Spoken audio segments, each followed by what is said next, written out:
Hi everyone, Rick here with another breakdown on a Starfleet vessel from that era between the formation of the Federation and the emergence of the Constitution class in all its glory. This time covering the Walker class starship. Beginning as usual with the real-world origins of the design to see how that is reflected in universe.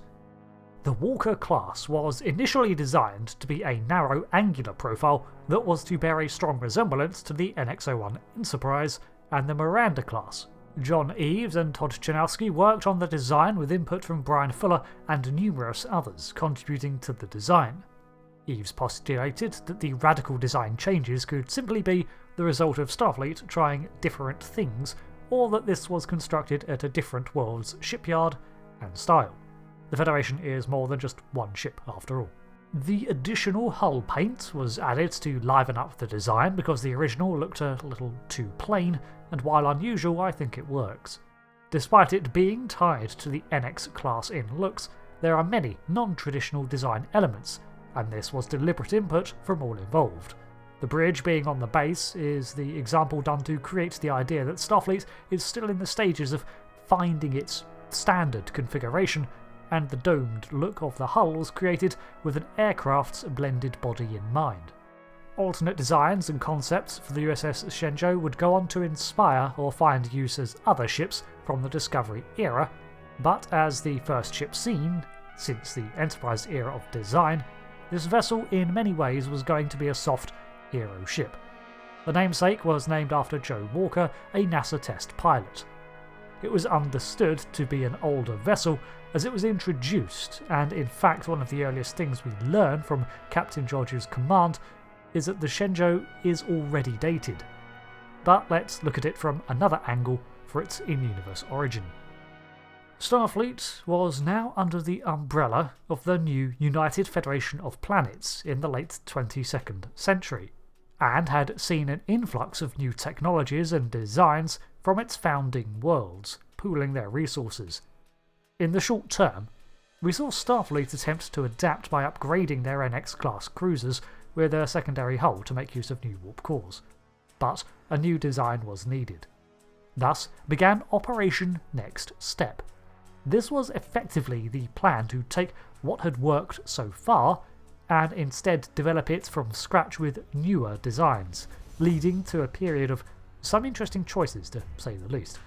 Lots of the technology did not play well together yet, considering the myriad of differing paths of development the sharing species had. It should be noted that this was primarily a United Earth-funded plan. The first vessel to actually cohesively marry many of these ideas into one space frame was the Walker class, although at this time Starfleet was less about creating designs for specific purposes and more trying differing builds to see what stuck. This resulted in most of the ships we see in Star Trek Discovery's initial series, but the Walker was the golden child. Nevertheless, the Walker class was created as a generic exploration cruiser, that catch-all term Starfleet likes to stick on ships that are basically a bit of everything, and for a long time it stood as the benchmark for that class. Sure, the Shepherd was more efficient, the McGee class had better science suites, but the Walker dominated in the field of exploration, although not without its faults.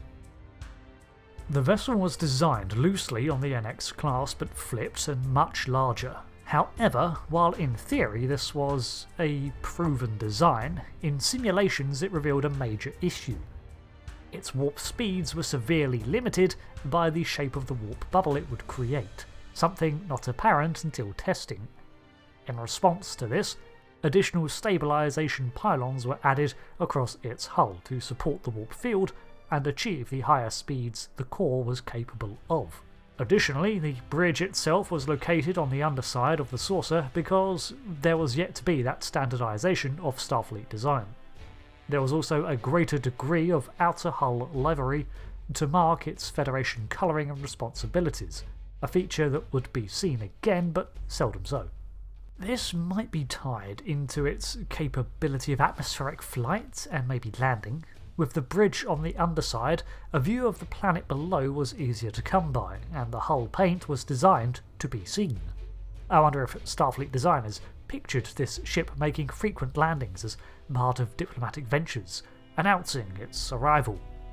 This is kind of a quaint idea if so, considering most others would simply use shuttles or, beamed down. But hey, such a display is certainly in keeping with its mission to expand the Federation, and if I was in command of a ship that could land or hover, I would make use of that too. Its contents would be familiar to later era officers too, with it making use of its space to house numerous labs, cargo and diplomatic suites, one of the earliest vessels to truly carry a variety of facilities and the shape of things to come. The ship was very much a meeting point of the differing centuries. For example, it was armed with both phase cannons and phaser arrays. A small distinction, but these are drawn from different eras. The phasers were added because they were simply newer and, well, better. But the phase cannons remained because they had been Starfleet standard since the early 22nd century and were reliable and known. Additionally, the Starfleet had installed technologies like a horizontal or lateral vector transporter array, something that they had a great success with but was eventually replaced by the more efficient PADs. The deflector array was positioned at the very front of the ship, like the NX class before it too, although a much more powerful and updated design with a unique purple glow, atypical of Starfleet's standard in later years. Likewise, its nacelles did not have that telltale Federation blue glow, but instead shone a crimson, suggesting slightly different designs here too. Developments in propulsion eventually eclipsed the Walker class by the mid-2220s, but by this time it had secured its reputation as a prolific early exploration craft. The Walker Light Exploration Cruiser was designed at the Newark Orbital Shipyards, Tranquility Base on Luna, and the Hector 624 Trojan Complex, all in the Sol system, the origin of Operation Next Step. The USS Walker NCC 1202, however, was only officially commissioned in 2221, so I assume for the 15 years or so it was still an NX registry prototype. Numerous others, however, would come to pass, alongside later vessels from Operation Next Step, but the Walker class became the early poster ship for Starfleet. It was 423 metres long, with almost half of that being purely the nacelles, and 15 decks tall, crewed by 150 officers with ample room to spare. In terms of warp, as mentioned, its initial testing problems led it to cap out at warp 5.5, despite its theoretical warp 7 engine. With the modifications and care, however, it could eventually achieve warp 6.9 for 12 hours while cruising at 5.7. Much better. Its impulse engines could reach 0.3 the speed of light. Its armaments, as mentioned earlier, consist of both 8 older phase cannons at the fore of the vessel and about 12 phaser arrays based on my observations. I think it had 3 photon torpedo launchers, 2 fore ahead of these windows, and 1 aft. Its sensor systems and internal computers were able to be easily upgraded, so its mission profile as an explorer was preserved. It also featured extensive holographic technology for communications, something that Starfleet was toying with at the time. However, the system would not last in this era, as it was full of issues. It is loaded with around 4 Class 6 shuttlecraft, loading in apparently 2 shuttle bays, for when some boring dockmaster says I can't land the ship. The class was still functional, and honestly did not have much wrong with it, but it was simply just outdated as technology moved on. Like that mobile you have tucked away that still works fine, but the world has moved on. The Walker class, therefore, found itself being assigned to less and less exploration missions, and when the Klingon War erupted, plans had already been in motion to shelve the design.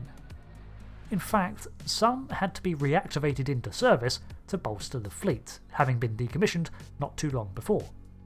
The only real overhauls the ship could have were its computer core and sensor systems. Almost everything else was too hardwired in.